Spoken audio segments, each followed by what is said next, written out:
পরশুরাম শীতলকে বলছে, তুমি এই মহাষষ্ঠীতে কি করতে চাইছো ঠিক? পরশুরাম বলছে, মা দুর্গা আসছেন গজে, শস্য শ্যামলা পৃথিবী। শীতল বলছে, মা দুর্গা যাচ্ছেন দোলায়, সব কিছু ধ্বংস হয়ে যাবে, মরক লাগবে চারিদিকে, সবাই মরবে।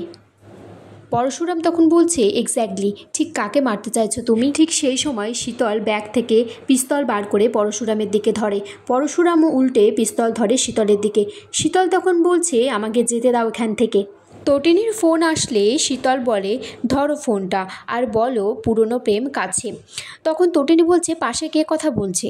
পরশুরাম বলছে, কেউ না, বলে শীতলের মুখটা চেপে ধরে আর বলে, আমি এক্ষুনি আসছি। ফোনটা রেখে দিলে শীতল বলছে, তুমি আমাকে অ্যারেস্ট করো, আমি তোমাকে কাছে পেতে চাই। পরশুরাম বলছে, আমার স্ত্রী বর্তমান আর আমি ওর উপর বিশ্বস্ত, বলে শীতলকে ধাক্কা মেরে পাশে ফেলে দেয়। তখন সৌরভ, বলরাম আর বাকি ফোর্সটা এসেই শীতলকে অ্যারেস্ট করে নিয়ে যায়। তখন লাড্ডু ফোন করে বলছে, পা, তুমি কি কিমা আনতে গেছো? চপ করবে?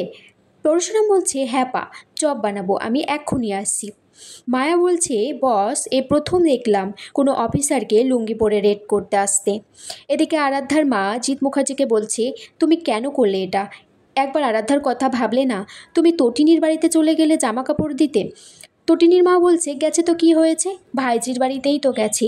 আরাধ্যা বলছে, যাদের জন্য আমার এত বড় সর্বনাশ হলো, তোমার জামাই জেলে আছে, তুমি তাদের জন্য নতুন জামা কাপড় দিতে গেলে? আরাধ্যা, আমি সবার ভালোর জন্যই করেছি। জিৎ মুখার্জি বলছে, আরাধ্যা, তোর ভালোর জন্য করেছি, আমি একটু সুখ চাই। টাকা পয়সা আর্থ আছে, কিন্তু টাকা পয়সা থাকলেই তো সুখ থাকে না। এদিকে কবির জেলে বসে আরাধ্যার সাথে বিয়ের সব মুহূর্তগুলো ভাবছে আর খুব কান্নাকাটি করছে।